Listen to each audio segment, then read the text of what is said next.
So, Parth, if you don't mind my asking, what have you eaten most recently? I haven't eaten anything today. Well, I guess last night. I mean, I drank like a smoothie this morning, Well, for so whatever that's that's worth. that's something. Well, you But I drank. didn't eat it. Yeah, I drank it. What did I eat last night? I ate some Indian food last night. My ethnic culinary Safe place. whatever. Yeah. But I feel like saying that you didn't eat anything, but not considering the smoothie is kind of madness. Because like when a liquid becomes viscous enough, then it becomes like a food. But if it's Soup. if it's thin enough, then it's a beverage. Well, what have you had, Trent? Before you start ragging on me for no real particular reason. Good question. I ate some Honey Nut Cheerios with almond milk because my parents Almond don't. milk. Yeah, What a decision. yeah, my parents don't buy regular milk anymore, so we're really doing the cows of America a favor. Damn. And then I had some juice, I'm but I'm not a I'm not a big almond milk guy. really, I think it's. I was hesitant for years, and then I tried it, and I was like, oh, like no one gets hurt in the process, and it's like Well, the sweeter. almonds do. I know that it's like supposed to be worse for the environment because it Is requires it? like such a large amount of water to grow almonds that in the grand scheme of things, we'd rather torture some cow teats. It's more damage in the long run to for the momentary relief of sparing a cow's udder. That's enough of that, I'd say. Also, fans, we have new recording equipment. Don't our voices sound crisp? Well, we had new recording equipment for the last one, didn't we? I know, but we didn't break the news. So I now, suppose that's true. now it's Um, official. So a week ago, they were just like, wow, Parth sounds good. mhm. But now they understand why. And it isn't just It's because, it's not just that I finally hit puberty. Parth, when did you hit adolescence? Let's get to the show, shall we? It's, Cut to it's the probably for intro. the best.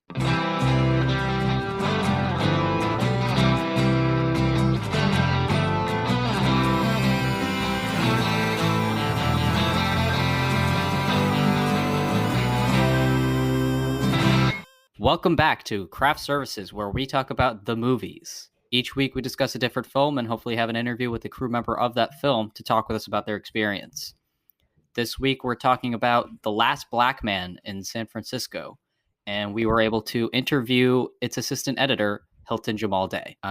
So Trent, you wanna give a synopsis, this little IMDb synopsis of this film? Yeah, it's about 12 words long, but I'll read it. Here we Please do. go. I like hearing you talk. A young man searches for home in the changing city that seems to have left him behind. Wow, Part, that's brief. Hmm. IMDb really spared no expense. It's They, true. they didn't even mention that the young man is black or that it's in San Francisco, but I guess that's advertised. I would say you don't really need to bring that up. Parth, tell me about the budget and box office of this film, if you don't mind. If you just Well, have the information at your disposal, you seem like you would. I just keep it in the recesses of my mind, Mm-hmm. generally. Well, this had a budget of $2 million and made $4.6 million. Over double its money. Although like in all honesty, it probably didn't make much money because of marketing and stuff. Although I don't know how much marketing this received. I don't think I saw any commercials for it. I remember seeing a few trailers on Twitter. Parth, it still broke even. It was a good movie, so let's give it some credit, okay? It Yeah. was a financial success. Okay. I'm sorry. I guess I'll give a production history. If that's okay with you. Joe Talbot, who's the director, was friends with a guy named Jimmy Fails. They both grew up together in San Francisco and had been wanting to make a movie together since they were teenagers. So they wanted to make a film in San Francisco, but there wasn't really like a film scene in that area. And they also didn't really know anybody. But Talbot ended up sending an email to Barry Jenkins, the director for Moonlight and writer, and he got some advice from him. And then they ended up starting a Kickstarter campaign, and ended up getting $75,000 for it, and that ended up getting them interest from the film industry. And so then they were able to secure funding from Plan B Entertainment, which is Brad Pitt's production company, and then they were able to, in May 2018, they casted Jonathan Majors, Danny Glover, Tichina Arnold, Rob Morgan, Mike Epps, Finn Whitrock, and Thora Birch, as well as Jimmy Fails as the main lead. And so Plan B Entertainment was the one that was producing the movie, and then A24 gained the distribution rights to it. So they were the ones in charge of marketing and putting it out in theaters and things. And yeah, then they filmed the movie. There was constant demolition and changes to San Francisco as the film production went on, which made it kind of difficult to film. But other than that, they just filmed their movie and then got it made. There you go. Well put, Parth. Thank you. So we got an interview. I'd say we let's cut to it. Who was it with? We interviewing to? Oh, well, this is awkward. We interviewed. Neither of us know. You know him, you love him, Hilton Jamal Day. He was the assistant director for this film, and he was a very nice, cool man with a lot of great information. So we're gonna let him take it away. Hello, everybody, and welcome to our interview with Hilton Jamal Day. He's an assistant director who has worked on many films such as Sorry to Bother You, Black Bear, and for our film for today, The Last Black Man in San Francisco. We're super excited to talk with him today, so welcome to the show. Thank you so much for having me, gentlemen. I appreciate it. Thank you. So we like to start off with all of our guests just sort of asking what got you interested in film and like where that sort of started. Sure. That is a really incredible story. So my mother was in sales for Kodak in Chicago when I was born. And as I got older, as soon as I was able to talk and walk, I was already making movies and stuff. So at a very early age, I was playing with a lot of the equipment that she had around the house. Moving forward into my life, I started to get really, really interested in post-production and editing. You know, it's kind of crazy because I was able to be at a high school, at James Logan High School in Union City, California. There they had an electronic media production academy. You're only supposed to be in that academy as a senior, but I worked my way in as a junior and a senior. I also was able to take that and move that on into college and join San Francisco State's cinema program. And while I was at State, I met a lot of really incredible people, and it really honed my focus on in filmmaking and in post-production especially. So when I graduated from State, I was really, really heavily interested in post-production. And I had my own very small company that I was working underneath, and I was doing a lot of small jobs from with local companies, local cannabis clubs, music artists for music videos, small companies I was doing commercials for, and editing things, wedding videos, things like that. Anything I could get my hands on to do post-production. But it wasn't until I started PAing that I realized how incredible the ADs are on a set, and just recognizing how much respect that person commands and how much they're responsible for and how much they have to do in a day. And between being a PA on all different type of projects and then finally PAing on a reality show, that actually showed me how much having the void of an AD showed me how much that was the job that I was even more interested in than post-production, which I had been interested in my entire life. So I think that that's really important to see how that transformed for me.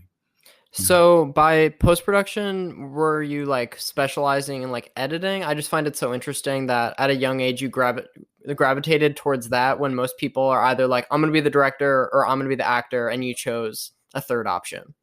Yeah, so I mean, I always wanted to direct and I always wanted to produce and everything. I feel like everybody comes into filmmaking with that mind that they want to be the director, but the more that you work, you realize how many jobs there are and how niche specific everything is. And I was always blown away by claymation, and, stop motion animation, and, as a kid. And so, seeing a lot of shows like that, I did my own stop motion pieces as a kid with Transformers. I was crazy about Transformers. So, between that and doing other like little secret agent videos with my friend, it was always cool to take our footage. And I felt like we had more fun cutting that footage than we did actually, shooting it and finding different ways. Like, yo, man, like there was nothing we couldn't do. If we didn't have the special effects for something, we would like record ourselves playing a video game to get that part in, or find a clip from our favorite movie and splice it into our home movie to make it work. And I was blown away by that. But it's interesting because everything that I know, and I was mainly into editing, not video effects or coloring or anything like that, but especially cutting was my thing. And which is crazy because nowadays they want you to have way more than just a cutting experience to be a professional editor. You need to know how to do a lot of different things with graphics. And it's only when you get to the bigger and more complex productions that you have those people who are niche specifically just cutting or just doing the graphics for this part.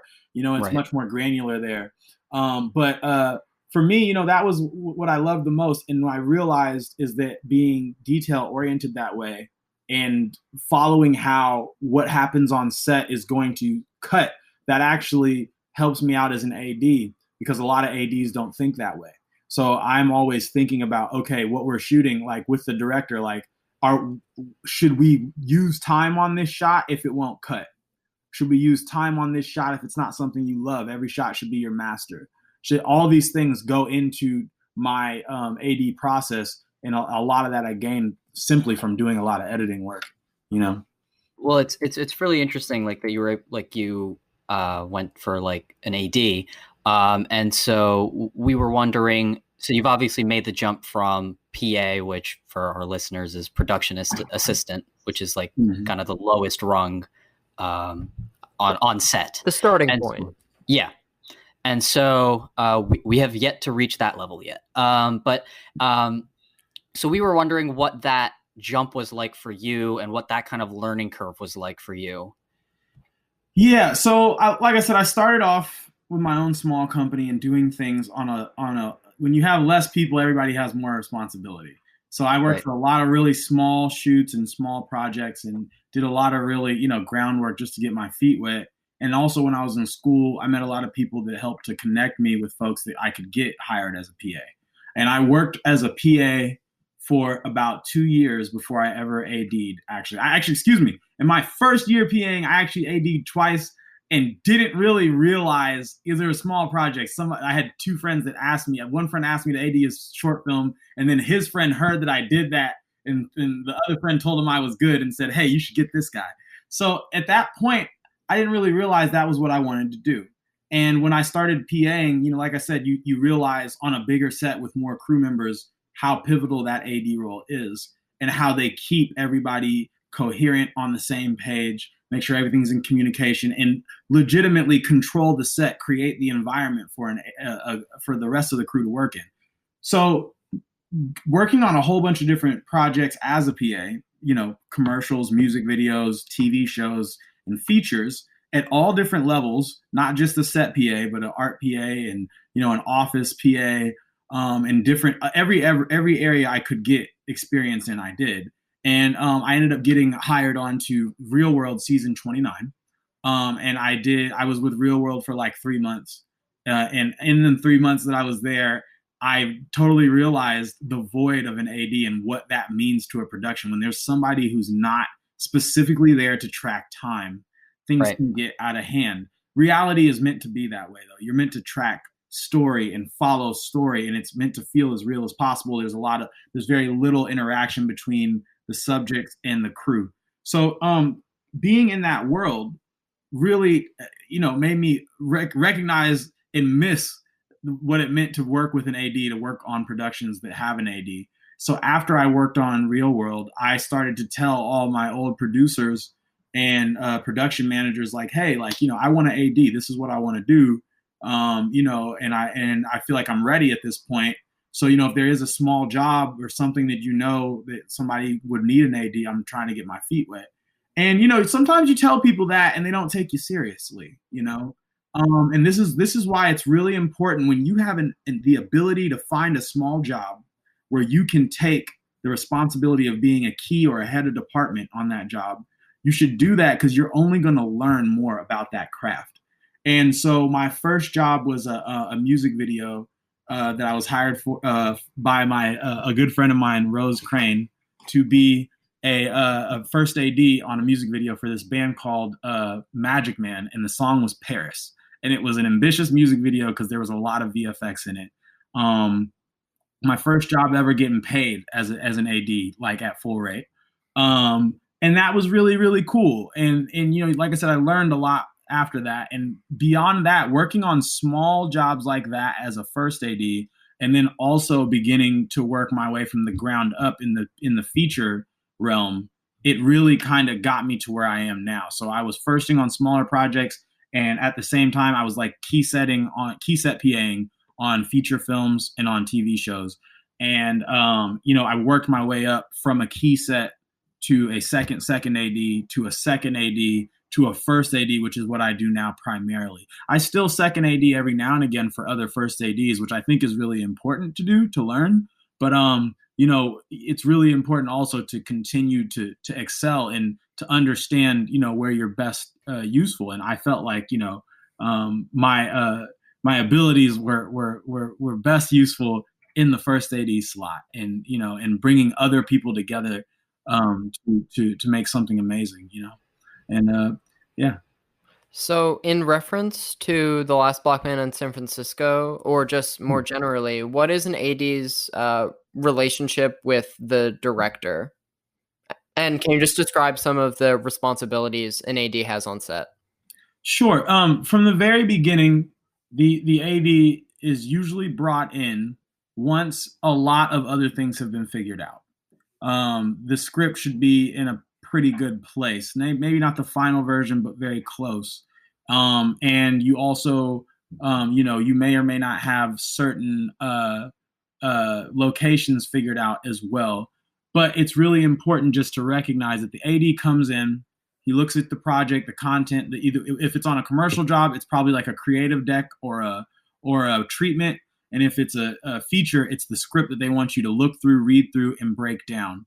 And after you've read it, and then you've read it again, then you can really start to break it down for the first time. Because it's only after then that you can have your conversations with the director and say, okay, this is what I read here. What does this mean to you? How does this translate into imagery? Because somebody can say crowd of people. First thing I'm going to read, and if I read that in the script, I'm like, oh, how many are you thinking when you say a crowd? All these different things. Like, does this, it says that he's writing. Is he writing with a pen, a pencil, what? Like there's really small things that you can find in a script that allude to other elements. So, my relationship with the director is really to make sure that I understand the material the same way that they are, that I can share the vision so that I can help to create a world in which that can be realized. And, I often say, it is often common when a director does not get along with the AD, because the AD is going to be the devil's advocate every single day and tell you what is possible with the time and money that we've got. Maybe not so much the money. That's usually like a producer that'll tell you that. But the AD can tell you how that money translates into time and how that time can be managed. And it's really important to have somebody that you trust so that they're not misleading you in how much you can do in a day. And I think that that's a really important part. So in those early stages, the AD lays out the shooting schedule based on the script breakdown that they create from the script. So first you read the script, you make the breakdown, and then you start to take that breakdown and create a schedule. And then that schedule will go through several preliminary drafts before it's the final version that, we are going to move through and move forward to shoot. And then on set, you now, as the first AD, have the responsibility of executing that plan that you created. And it never goes exactly according to plan. I've maybe had one job one movie that ever went completely according to plan, and it was phenomenal that happened. But it's one of those things where, you know, you're a troubleshooter too. When things don't go according to plan, you have to figure out how to make it work, because time is money, you know. So in recognizing that how important it is to be able to manage time, that's like the biggest thing for an AD, is managing time. But I can say the next biggest thing, the most important thing for an AD, is to supervise safety measures. Safety is key.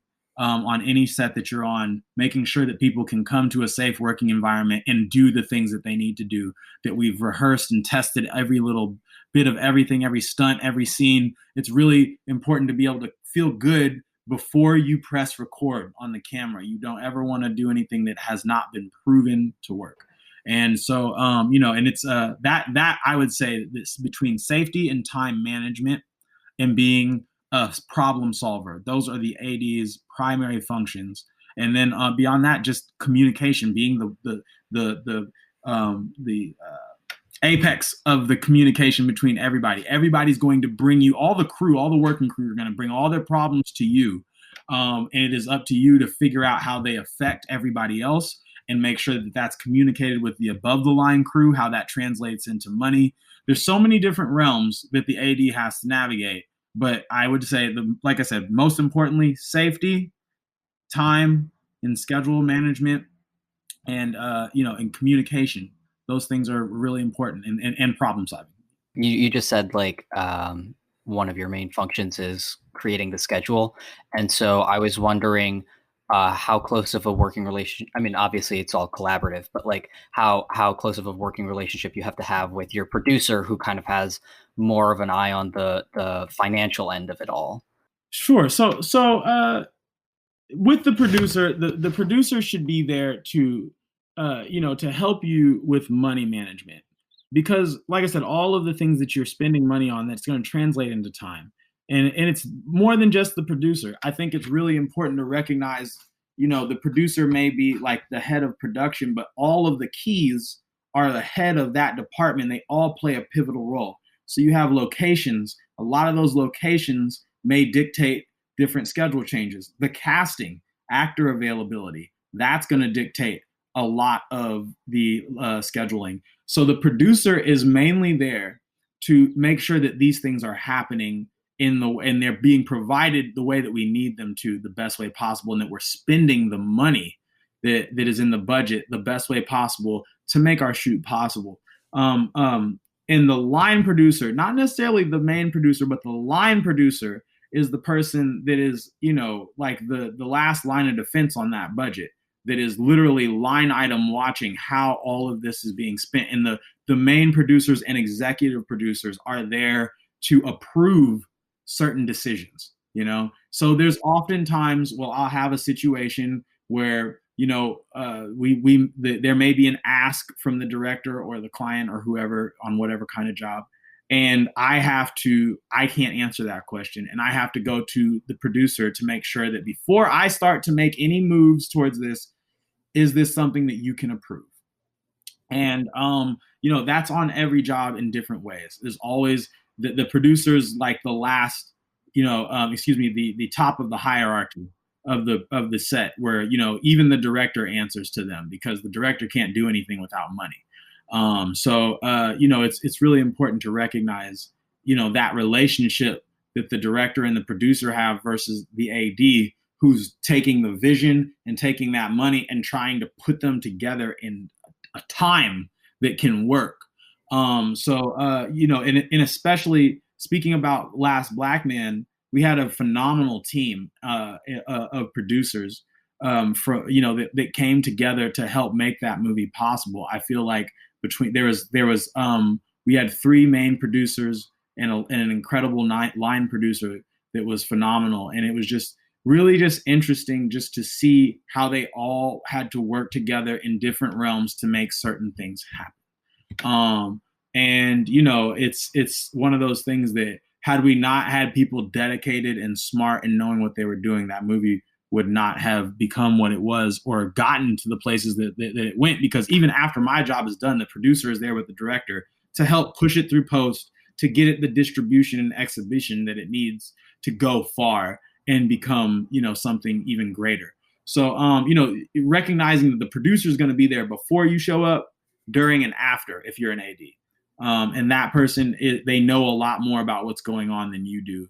And that should be someone that you can go to for support always. Yeah. So, as the person who's allotting time for a specific scene, how do you go about estimating how long a given scene will take? Is it based on difficulty or the amount of moving elements? Because it'd be very hard to predict the amount of takes necessary in order to get the product. Yeah. Totally. So, man, that's a question and a half. I will tell you that that is a very difficult thing to do, and it is a craft. And how you do it really speaks a lot about your method as an AD. So for me, I don't like to estimate anything. I like to get some concrete numbers from the DP, from the director, and from the lighting team, from every department. How long is this going to take? How long do you need to do this? How long is it going to take us to get the set dressed? How long is it going to take to light it? How long is it going to take camera to get set up? And then how long does the director want to rehearse? How long do they want to shoot? How many shots are there? And how long do you think it's going to take for each shot? How long is it going to take to switch between shots, to turn the room around? These are all things that in scouting, in pre-production, I get into everybody's, all of their information to see. I need to know that before I submit a schedule that is going to literally be a legal document in the future, about what the plan is. And it's important to know that all the paperwork is legal. That stuff can come back and bite you if you're not really serious and decisive and very, definitive about what you're putting in that. So I like to, before I estimate anything, I like to take that information, and gather it from the crew, compile it, and say, okay, if you need this much time and you need this much time and you need this much time, this is how much time we need really to do that. And then, there may be, oh, that's too little, so we need more. And it's like, okay, cool. Then we can add more, or maybe that's too much. And I'm like, okay, great. That allotted time you guys gave me, we feel like we can all kind of maybe work at the same time in different ways. And maybe we can shorten that time. I always like to submit that true, a true compilation of the time. And I don't like to guesstimate, because then if I guesstimate, accountability is everything. And it's really important to recognize that if I want to have accountability for my schedule, I want to be able to look back and be like, hey, this person told me it would take this long. It's taking longer than that. That's not necessarily my fault. It's not always about fault, but then it's like, all right, I put this much time, we're going over. What do we have to work out to make this work? Now we have to figure out, okay, doing this now either takes away from the next scene or it puts us into overtime. Producer, can we afford that? You know what I'm saying? What is the end all goal here? What do we want to do? What is most important to do? What's the top priority? And those are things that you find out in the moment on set. But in the pre-pro, when you're still in pre-pro, it's important to be to make that schedule as realistic as it possibly can be, and still try to get as much into a shooting day as possible. And to go more into that for features especially, it's a rule to try to keep each day to 6 pages. A 6-page day is pretty average, give or take. You may have one big scene that's happening on a day, and that's all you're shooting. That's maybe 15 pages. That may be possible. I've had that happen several times. But usually in a 6-page day, that's several scenes that you can bang out. And, like I said, give or take, it depends on what it is. Because you can have a 1/8 of a page scene that says car chase ensues, and that can take you 30 days, and it's really just important to recognize, like I said, that's where you tap in with your director. Like, okay, this little piece, how many shots is that? It says montage. This is only a small piece of the script, but how many shots is that? How many company moves? How many shots are we going to really put into that? So, there's a lot of information between the script, the shot list, and every other department's breakdown of their own things that they need to do on the set. All of those things culminate into what becomes the final schedule. Well, that's great. So sort of to get more specifically into Last Black Man in San Francisco, that's I think it's incredible that that movie was made for $2 million. Because it just I watched it today and Gorgeous. it's an amazing looking movie that like has it looks like it costs 10 times that, honestly. And so with such a tight budget, that must obviously have been a very tight production schedule. So I'm wondering if you could speak onto what working under those kinds of constraints are like.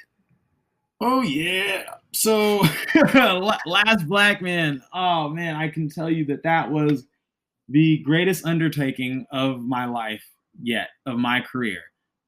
Because, within, I believe we had 26 shooting days, there's a lot that we had to do in that movie. And also, there was so much that we had to create. And it just always felt like time was running away from us. And, when you're trying to do things at that level, sometimes in the early process, you skip things that you will then need later and have to spend more money on later. And in that film and during that production, I feel like we did an incredible job of utilizing our time wisely and shooting in ways that we didn't have to spend so much money, but that we got the maximum production value out of what we did choose to do. There was definitely some incredibly difficult days. One of the most difficult days of my life was the day that we shot Jimmy skating down California Street. That particular shot by itself is probably one of the hardest things I've ever had to do, because every block between the camera and where he was had to be blocked off with an ITC by police officers and PAs. So I had a very massive crew literally for that one shot. And, a lot of those people they started for that shot and then were done up for the day after that shot. They were literally only needed for that moment. So it's recognizing that, balancing the set, balancing locations, balancing company moves. I feel like, the biggest thing that we tried to do was to group scenes and locations all together, which we always try to do, but sometimes it's not always possible. And so there were certain times where we had to do certain things in a location, leave, and come back to where that location has been flipped by the art department in production design and set dressing to become a different place that we need to shoot again. And that can be really difficult when you're doing a project like that, because you don't always have the luxury of leaving and coming back. So I felt like because it was a completely on location shoot, none of that was done in the studio. That made it a lot more difficult. There's a lot of things that you can control when you're in a studio space where you have control over everything that's happening there. We were like really shooting in the hood. We were really in Hunter's Point. We were, really shooting on California Street during rush hour. You know what I mean? Like there's certain things that were, difficult to avoid. And also that our director wanted. He really wanted to bring that real element to the shoot. Joe Talbot was really serious about that. Like, I really want to see this part of San Francisco, and it's really important that we show that part for what it really is. And, it was definitely difficult to do that. I'm sure that we could have saved money in a lot of places by not shooting in certain areas, and there was definitely some money spent on certain locations that in any other case you could have just recreated that in a studio. And it's one of those things where the dedication to that made the schedule a lot more ambitious. I will say, in addition to the location constraints and all of the different places that we shot on location, there was a lot of cast, schedule conflicts that we had to work around as well. So, and especially when you look at the final scene of the climax of that movie, those scenes like that are difficult. They're more difficult than people think. Like when you see a wedding at the end of a movie and everybody's there, like, it's incredibly difficult to get several big name actors into the same room at the same time for one day and to want to be there all day. In managing attitudes and everything, it's all part of the craft. And I think that all of those things played an incredibly big part in making Last Black Man a very ambitious and difficult shoot. That movie was not easy. I think I lost like 20 pounds working on that movie. Just running around like crazy trying to get things done. And but I don't regret any of it. It's one of those things where I always try to make sure that I'm, when I need to be, that I'm at the monitor to see the monitor as much as possible. And during that movie, I was not always able to be right there at the monitor. And when I saw the movie and saw some of the things that we did, it blew me away, because I'm just like, I didn't even know that that's what that shot looked like. It was, because I was over here doing stuff, So, I'm incredibly grateful to have been a part of that. And I'm incredibly thankful to the entire cast and crew for what they did to make that movie possible, because each and every one of them, I can remember when they put effort into making that what it is. And now it is what it is. And it's amazing, Yeah, I mean, the effort shows for sure. And you were speaking about how the director really wanted to make sure you got that sort of authenticity with location. And so I'm getting the sense that this was mostly shot on location. Yes. And so if you could speak about whether there were any sets that you had to build, and what that process is sort of like. Right. So we were shooting on location, but there were certain sets that we did have to go into those places and create completely, different sets. So the main house itself, man, there was so much that we had to take out of the house and bring in.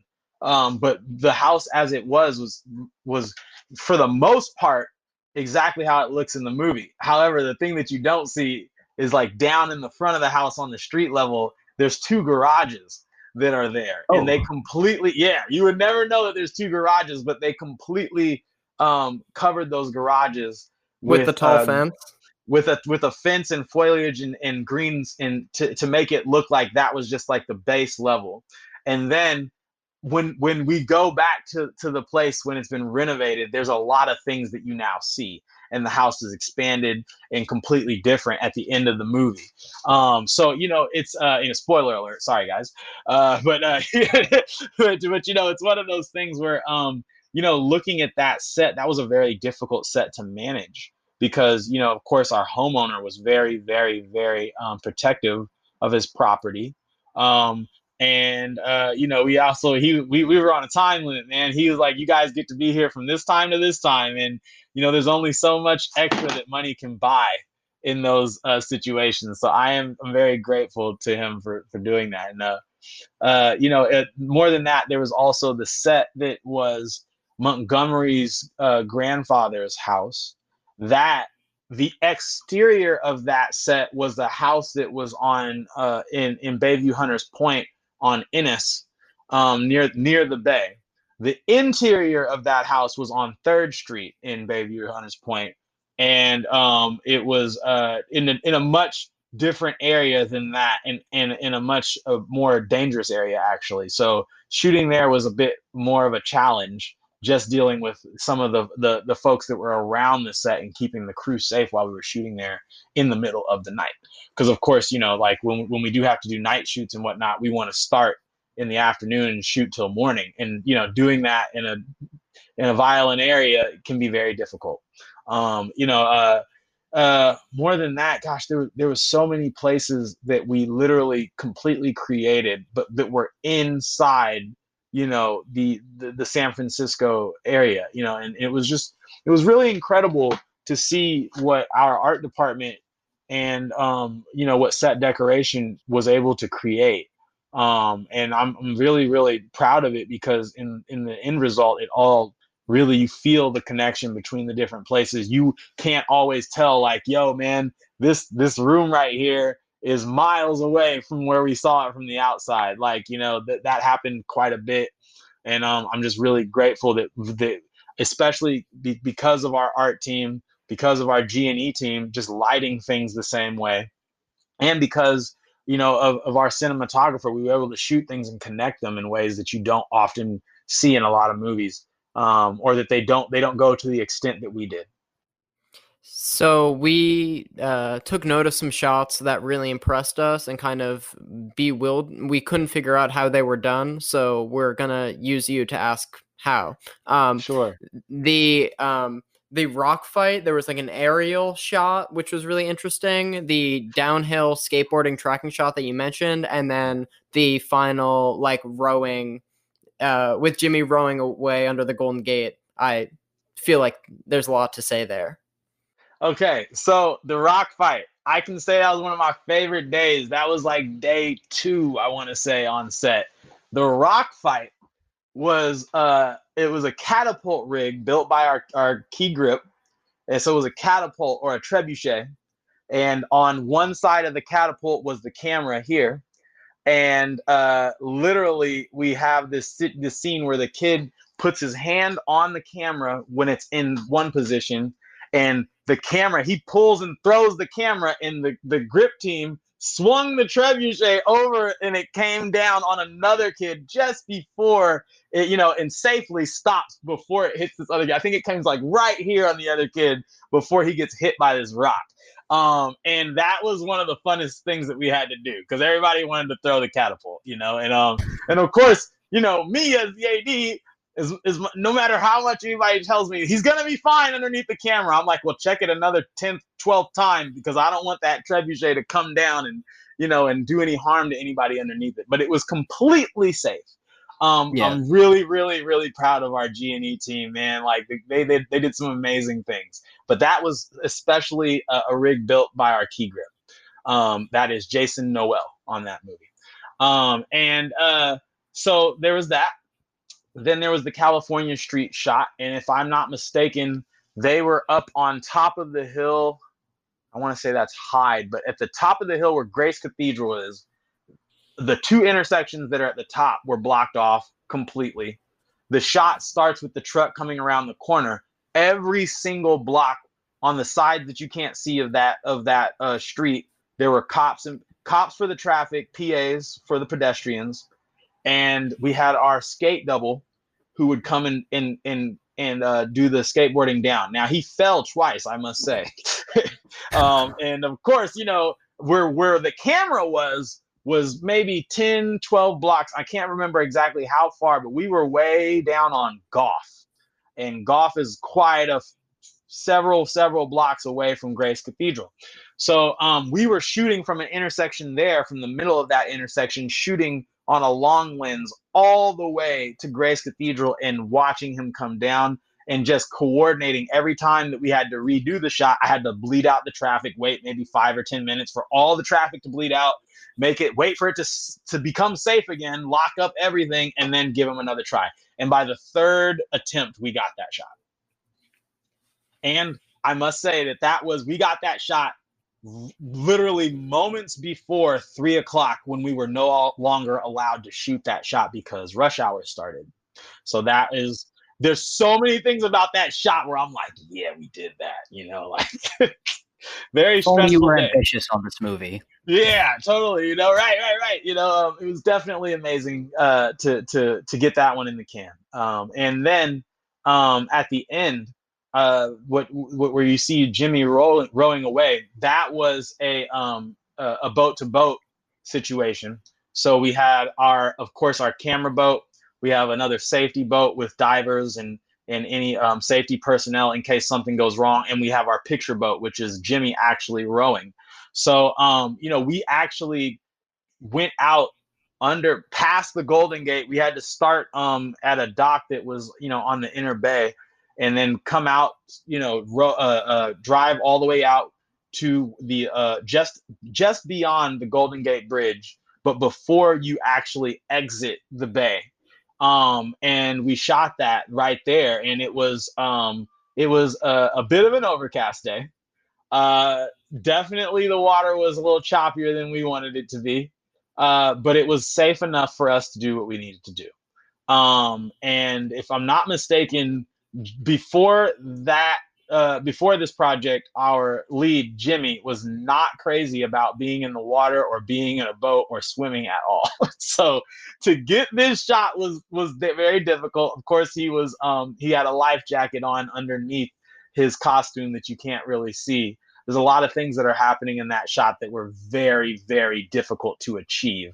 And to make sure that our boat doesn't drift, that we're in the perfect position, that the safety boat's just close enough to be out of the frame, but still close enough to help. And that Jimmy can then row in the exact direction and go straight through the shot. And the shot that we got was magic, but we were there for most of the better half of the better part of 6 hours to get that shot. Oh my God. Yeah. Because you got to get out there. You got to get everything set up. You need to make sure that you're, in your window of time. You have to move out of the way if there's bigger ships coming in, because there's a lot of big ships that come through there.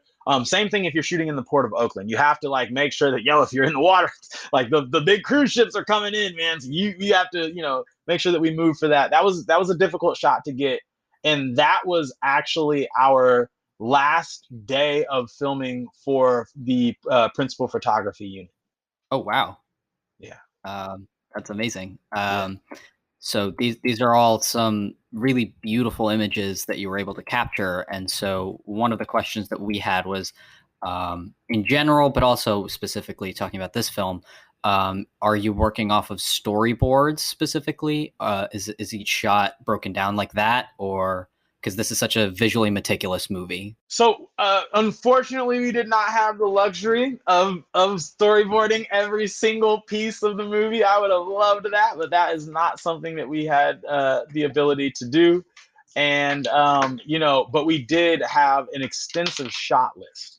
And this is one thing I highly recommend, is that you don't do it as you go. It's really important to do it ahead of time and make sure that I can use that information in the schedule. Because if you do shot lists, or you change the shot list when we're already in the schedule, there's something you might build time around to hold one day in a week, changing the schedule, and that changes the whole week. So I will say that it was definitely like I said, ambitious, because Adam Newport-Berra, our DP, he is a mastermind. And there were certain shots that took a lot more time than others, but they were the ones that people remember in that movie. And I'm really glad that we did that, that we took the time for those shots. But it was definitely difficult trying to look at our shot list, look at the time needed versus the time allotted, and find a common ground where we can, get exactly what we needed to get. There's a few parts in the movie that didn't make the final cut that I was like, oh man, some of that work is really gorgeous that people won't see, but it just didn't support the final story, but you get it, but then you feel bad, like, man, we spent 3 hours on that night trying to get that piece done, but it's in the final, in the final product, it's all good, You kind of have to kill your darlings in the name of the final product. You got to kill them relentlessly and with no remorse. So you also worked on Sorry to Bother You, IMDb told me, and I was wondering, it says as a second assistant director, and what the distinction is, and what was your role on that movie?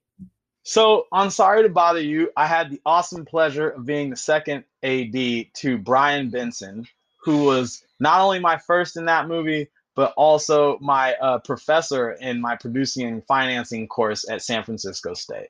He was also the first person to give me a paid PA job. So he's been watching my career as I've grown, and he asked me to second for him, and I was so excited to do it.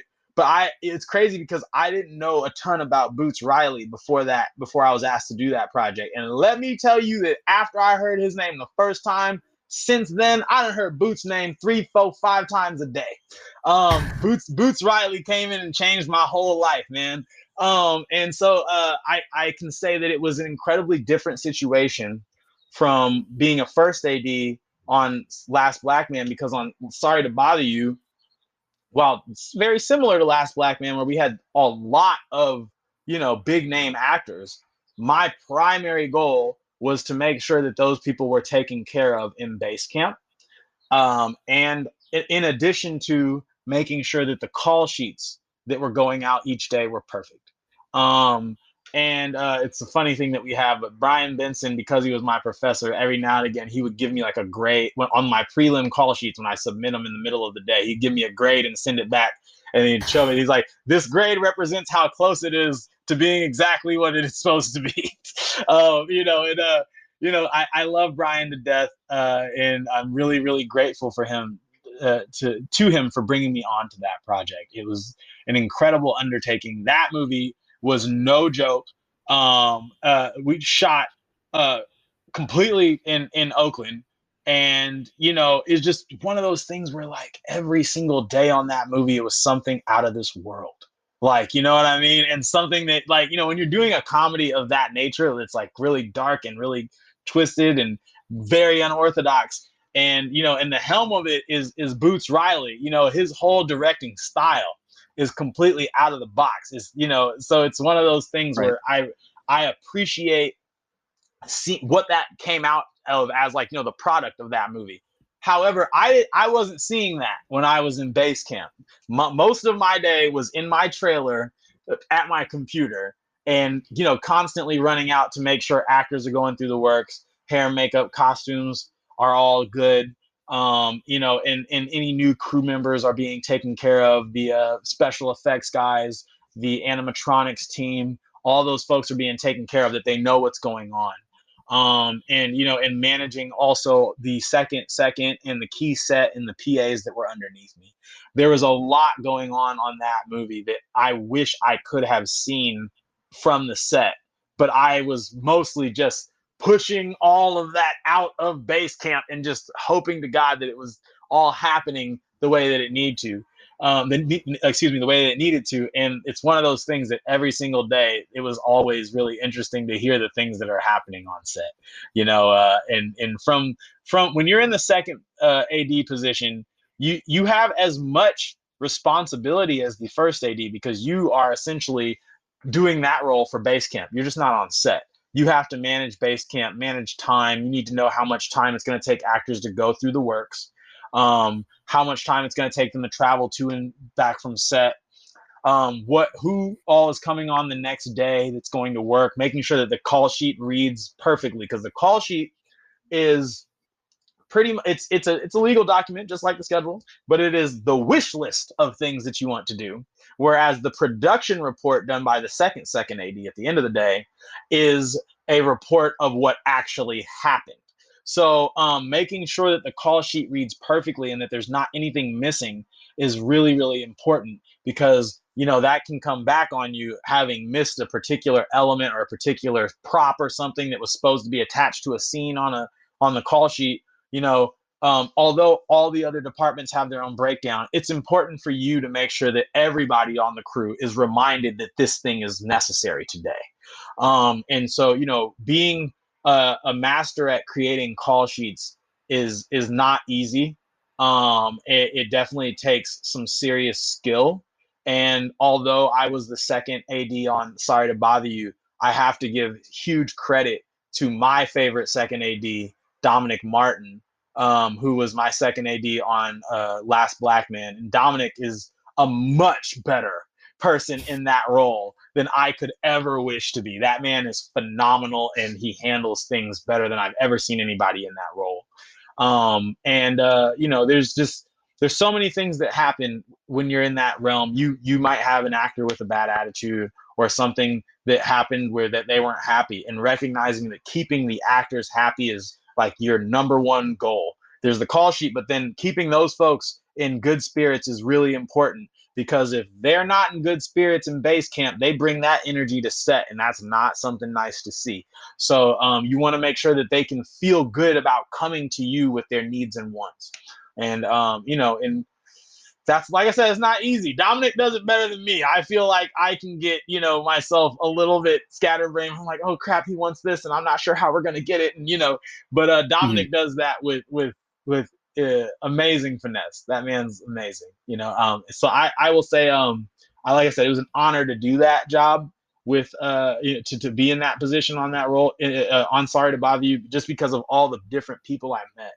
Almost all of those actors on that movie, I was crazy about them before I got there. I had to remember to not be starstruck when so and so shows up today. Which as filmmakers, we should always aspire to not be starstruck. Those people they're working with you, you know. So and more than that, just like I said, just making sure everybody was happy. And you know, the other thing, one of the greatest things that happened on that job was being able to work with the same team that was responsible for, you know, for the Aliens movies, you know, and making the creatures for that. Like, it was just crazy. Like when you look at, really? yeah, you know, so you know, the guys that were in the spoiler alert, but the folks that are in the horse suits, you know, those guys, they've done a lot of work. And you know, it's just really incredible when you come across somebody like, yo, you've got some tenure, you know. So Yeah. you know, and recognizing also that when you're an AD, everybody's going to come to you looking for answers, and it's important to recognize how essential it is to be honest when you don't know something. And you know, that's like one of my biggest pieces of advice I can give to anybody wanting to be an AD. You don't always say that you know if you don't know. You have to let them know, I don't know, but I'll figure it out. And that's the attitude that you want to push forward with. Just to sort of start wrapping things up a little bit, obviously we're in new times right now, strange and exciting times because of the coronavirus pandemic. And so we've sort of asked each guest how that sort of affected their work. I follow your Instagram, so I was able to see that you were working on something. I didn't know what, but so how has that affected your ability to work? Yeah, I will definitely say it has been a very slow year. It has been an incredibly slow year, and it's just been really interesting trying to circumnavigate how to operate around this virus, and to recognize, you know, everybody's safety is so key. And when you're working with something that has so many unknowns, it becomes just more essential just for everybody to be safe as possible. So for me, I did not have any work for quite some time. It was like 3 months before our job came around. Um, and the job that I did do was, I can't give too many details about it, but I can tell you that it was incredibly difficult to shoot under the constraints that we have with the safety guidelines. But you know, even still, it's one of those things that you know, I feel that it's so essential to have all of the elements that you need there to have people to oversee those guidelines, and to make sure that before you even show up, that everything is going to happen the right way, that you have all the equipment that you need to keep things safe, and that everybody's practicing the safety protocol. And you know, so it's one of those things where we live in a world where not everybody thinks exactly the same about their feelings about the virus itself. And but if you're in a working environment, you need to apply what the rules are. And I think that the biggest and most amazing thing that I notice is with the crews that I've worked with, is that they have gone over and above the calling of making sure that we do practice those safety guidelines. And you know, it's one of those things where the biggest thing is just recognizing how difficult it is to do a lot of the same things. Keeping 6 feet from somebody, you know, you know, when you're on a set is really, really difficult because of the things that we're used to doing. You know, you have to move slower. When someone asks for something, okay, before you just run that piece of gear in there, there's so many things that you need to check. So there's a head count issue. There's a crew size issue that we have to deal with. There's space and proximity issues. There's dealing with, you know, with gear being handled by more than one person. How often you have to sanitize something when it's being handed off or transferred to another person. Making sure that gear in certain departments is all compartmentalized and not shared or touched by anybody else. It's definitely incredibly difficult. And you know, in my opinion, I would myself like to get more safety measures than we even have now to make everybody feel even safer. And that's the thing, is that I think that it's important for us to not rush back into big productions, because those are the ones that are really waiting to get started. Small productions are able to still shoot. Really small productions are really able to still shoot. That's what I was working on, was a very small production. But there's much bigger productions that require hundreds of people on a set. That's just literally something we can't do and still keep a blanket of protection from this virus confidently. So Right. it's one of those things where I can tell you that everything is more difficult, everything takes longer, and everything is different. As far as transportation, completely different. You really can't have anybody ride with anybody or be picked up by anybody anymore, which creates some serious problems when you're trying to figure out what to do and how you're going to move stuff around. Um, you know, just looking at the spaces that you're shooting in, some spaces may not be suitable for the work, considering the guidelines. Like, you're in a certain space, you can't have more than a certain amount of people, and if a job needs for that to happen, then that job shouldn't happen.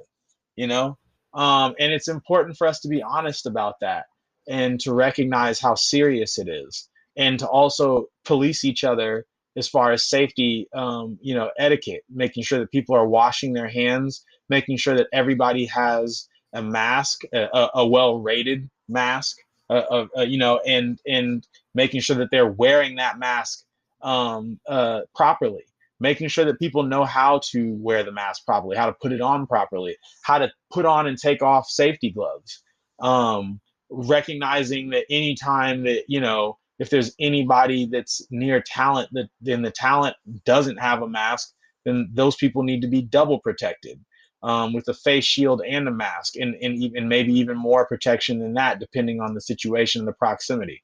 Right. I will say that it is almost more trouble than it's worth trying to figure out how to shoot things these days, if it's not incredibly simple with maybe one actor and a few shots. It's really difficult. And so schedules, if it will become longer, so that you can allow for the time to do what you really need to do. And everything, like I said, everything just goes slower, and it needs to, so that we can make sure that we can apply all of the safety measures. Well, I think that's a great place to end our conversation. Thank you so much for talking with us. We really appreciate it. Absolutely. I really appreciate you guys for having me. Thank you so much. And anytime, anytime. I encourage anybody listening, if you're interested in being an AD, to start, like you said, with the entry level position of a PA.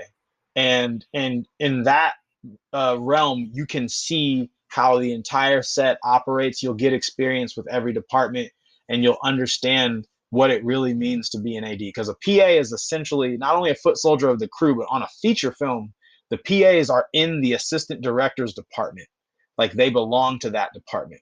So it's just important to recognize that close relationship with the ADs, and how you can grow straight into an AD from being a PA. That's fantastic. So that was our guest for today, Hilton J. Day. Thank you so much, and we'll see you later. Thank you, guys. Thank you. All right. Well, that was a great interview. Thanks to Hilton for talking with us. We hope to talk with him again in the future. Parth, where do we go from here?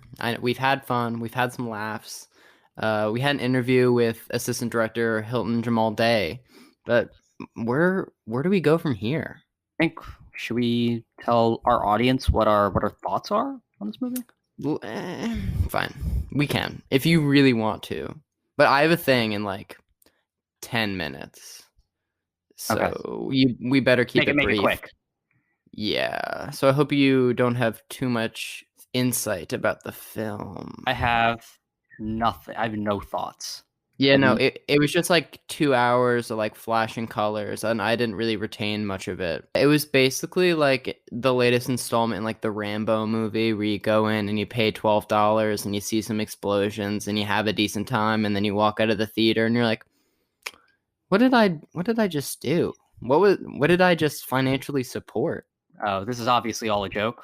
Yes? Yes, The Last Black Man in San Francisco, let the record show, was nothing like Rambo: The Last Blood, the latest movie in the Rambo franchise.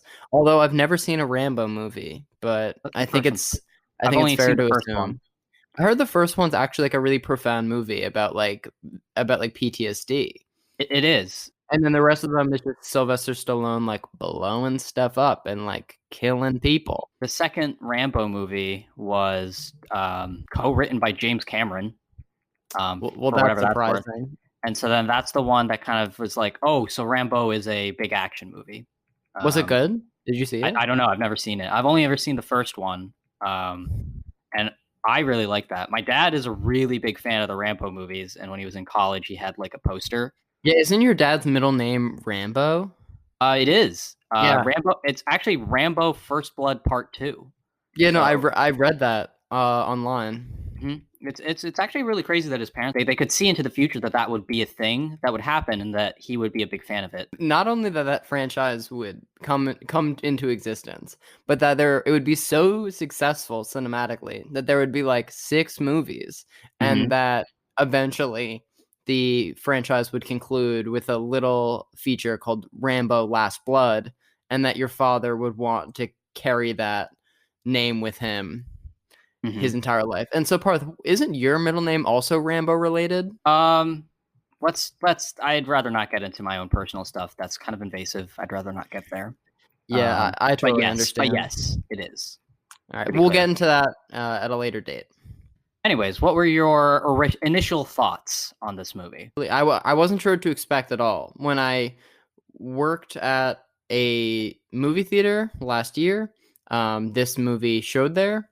And for better or worse, a medium amount of people came to see it. And I was like, what is this movie?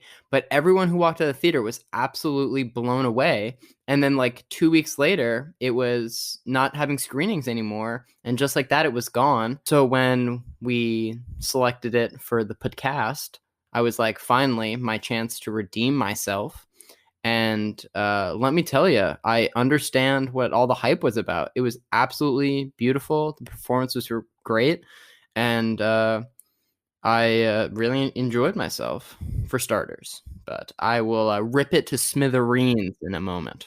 I have a similar opinion. I guess we can go straight into the direction, because I think that's the strongest aspect of the movie. It's amazing that this is Joe Talbot's directorial debut. It's like this is a director that knows what they want visually. It's very specific, and there's a lot of decisions that feel very controlled, and that level of control is not something a lot of filmmakers have. So it makes me excited for whatever he takes on next.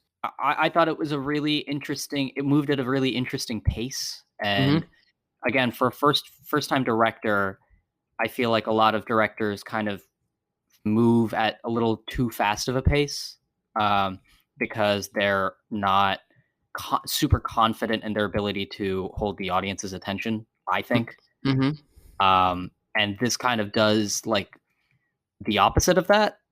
Yeah, it really takes its time.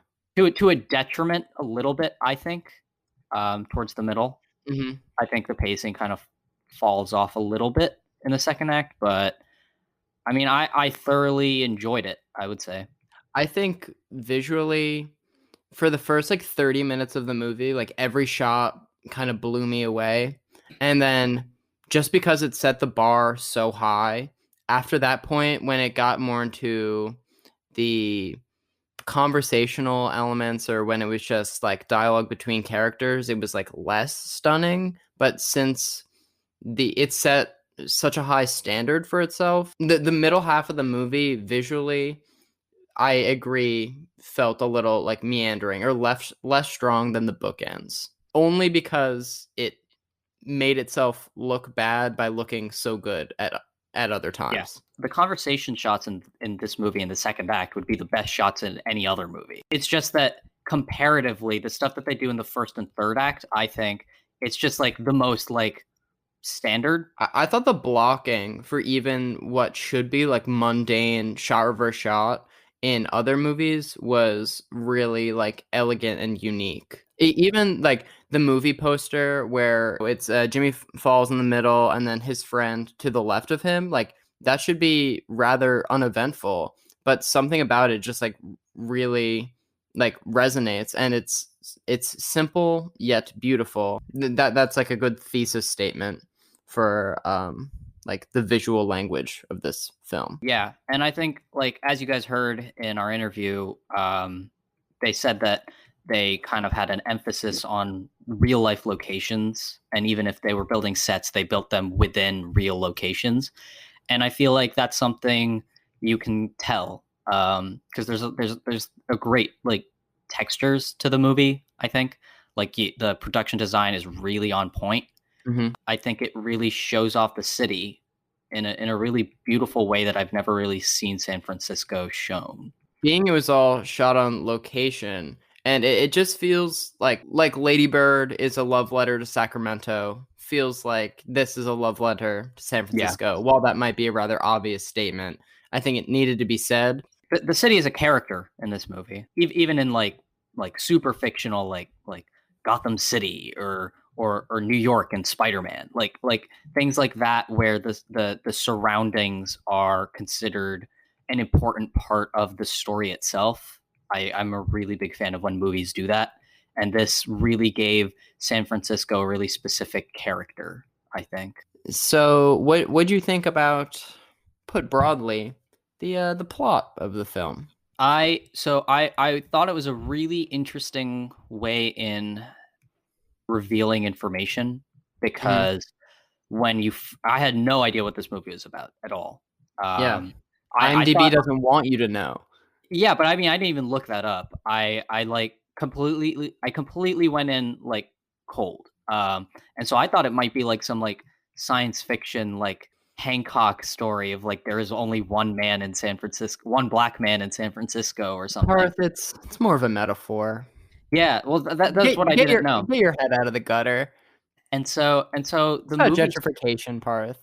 The movie starts without really exposition at all. Yeah, the first shot is so effective at grabbing your attention, and you pretty much immediately know what it's about. Being the like the young girl like skipping down the sidewalk, and all of the pollution going on, and I don't know, the city of San Francisco finally trying to clean up the river they've been polluting for decades because rich white people are moving in. And I think that immediately sets the stage for everything that's going to take place after, like, from that point on. It moves really slowly, but it doesn't need to hold your hand. It kind of just lets you go on a visual journey with these guys, and it's a really beautiful friendship that you kind of get to see them sort of physically. You can see that relationship in the way that they move with each other, the way that they talk with each other, and it's just really well done, I think. Yeah, when you look at the sequence of events on paper, like just to refresh my memory, I read the Wikipedia plot synopsis, and it was like pretty brief.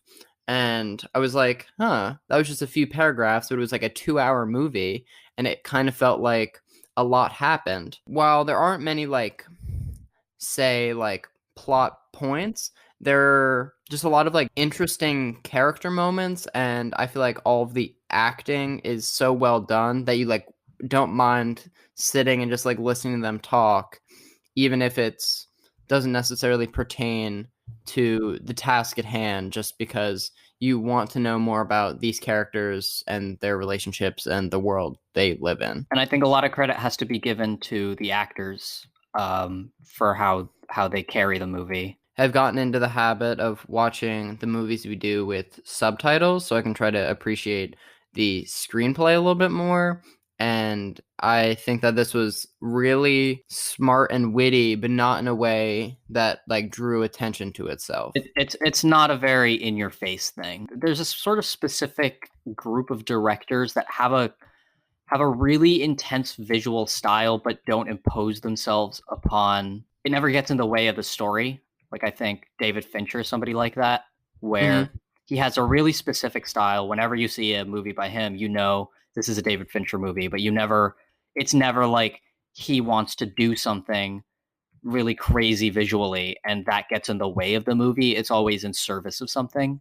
And so he never really gets in the way of it. And I felt the same way here. I don't know how to put it other than like artistic directors, where they try to like a lot more emphasis is placed on the craft. They can sort of fall into the trap of falling in love with their images a little too much. And this doesn't, I think. And it has really beautiful images to fall in love with. Speaking to your earlier point about the rate at which it revealed information, I guess the biggest, I don't know, twist is that Jimmy's grandfather like didn't actually build the house, and that was just what he was telling himself, because it like made it feel like he still belonged there. And I thought that it like made so much sense for his character. Earlier with like the people on the Segway tour, them saying, oh, this house was built in the 1850s, and then later with the realtor like showing like the deed, it was like really a slap in the face, but they had me fooled. It was a good, I don't know, red herring, I guess. It does a really good job of getting you to empathize with him. I think that's something movies are kind of uniquely good at, is giving like a really subjective point of view. And you can do that with books too, but like there's something about like physically seeing a person go through something versus reading about it. It's semi autobiographical. Yeah. Of the main actor Jimmy Fails' like life, and you really feel sad for him at the end. It's really sad watching all this change happen, and like him trying to reclaim something that really was never his. Like one of the best scenes in my opinion, when he went to the bank after he saw that it was for sale, and he was like talking to the clerk and being like, give me whatever interest rate you have to, like give me the worst deal possible. I know you're just trying to meet a quota, but I will like pay this off like every month, like till I die. And it just like showed how much it meant to him. You could see that he was on the verge of tears, and as an audience member, me in particular, who rarely is triggered emotionally by movies, that You really have emotions? Who would have thought? Ones and zeros. But this, yeah, I thought that was one of the strongest scenes. That is one of the strongest scenes. I really like the play at the end. There are movies that like really straddle a line between being laughable and being serious. I think The Sixth Sense is a good. Have you seen The Sixth Sense? I have. I think that's a movie that like so easily, like you do like two things wrong and suddenly it becomes like a joke. Yes. And it's like funny. Mm-hmm. And I think that is an example. The play scene is like an example of like it could so easily have been ridiculous, and it is kind of ridiculous. It really effectively shows what they're feeling, and it's I'm a fan of theatricality, so I like it when people have big gestures in movies to show their emotions. I guess I just have a problem with the play scene as how it functions narratively. Okay, you know how earlier in the movie, the best friend character hands him this like fat script, and he's like, oh, that's only part of it. I'm writing this play about our friend who just died, and we're gonna put on this big old grand performance, and I'm an aspiring writer, so this is like my life's work up until this point, and he's clearly poured his heart into it. And so I'm all excited to see what he comes up with. And so for the first few minutes, where I really liked the trick with him flipping back and forth with like the costume on either side. I thought that was interesting. But then I liked the commentary on like internet death sympathy, where all these people who didn't know him were like claiming credit so they could get pat on the back for knowing someone who died. But I just thought he wrote this whole play and then he derails it like 5 minutes in to confront Jimmy about like their own personal problems. And everyone else in the audience must have been like, what the fuck is going on? And then no wonder that Jimmy stormed out, and then the rest of the audience followed suit. But what happened to that big old script he wrote? Like, you'd think that they would have that discussion on their own time, and he gathered this respectable crowd. This was like their last chance in the house, the only place where he can put on a play. You'd think he would want to carry that out to its fullest extent. It's a fair criticism. My one other criticism while we're nitpicking would be, I understand the symbolism of Jimmy rowing away, like finding he's moving on, but where's he going? And it's a beautiful shot under the Golden Gate Bridge, of course, but I feel like if he's actually trying to start a new life and leave San Francisco, a rowboat with none of his possessions like isn't a practical way to go about that. I guess those two things are like the movie moments in the movie, which it's generally a movie that like is pretty like plays it straight. It's not trying to be theatrical or in any way. And like the rowboat scene feels more to me like a scene like moving on everybody, like out of like a romantic comedy or something like that. It's like how they fly off in the car at the end of Grease. It's basically that. But Grease is a much better movie. I can't fight you on that. I hate Grease. Really? I like the songs in Grease. Grease is a horrible message at the end of the movie. Oh yeah, I guess the message is change yourself. Change yourself for John Travolta. Wear leather, and then he'll love you. Like if you're a square, you need to become a really like leather-bound sexy chick. You know, like you got to change yourself for your man. If you ever want to appeal to the male gaze, you have to exploit yourself. I'm kind of a fan of like sort of leisurely movies that sort of like Top Gun is kind of I don't know if you've seen Top Gun. No, but you can talk Top Gun. I'm here for it.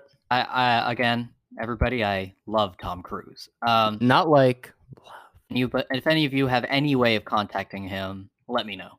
But like movies like Top Gun, even actually Last Black Man in San Francisco, for large stretches of the movie, there's not really plot. You kind of just continue on with these characters, and when it's done well, it can be a really cool way to sort of get to know characters. Wait, is that why you brought up Top Gun? Does Top Gun do that? I brought up Top Gun because Grease is kind of like that, Mm-hmm. and Grease sucks at the end. Yeah. Top Gun is kind of like that. I wasn't thinking about how Last Black Man and Top Gun are similar, but now that we bring it up, they're kind of similar in that they have their characters do whatever for a long period of time. You kind of just are watching them do things, and there's not like a ticking element to it. It's kind of just, okay, we'll go here, we'll go here, we'll go there.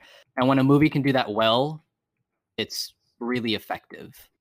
So if you had to sort of summarize like your final thoughts, what would you say? Well, I'll say 8 out of 10, which is the highest rating I've given thus far on this podcast, because I really have trouble finding anything to critique.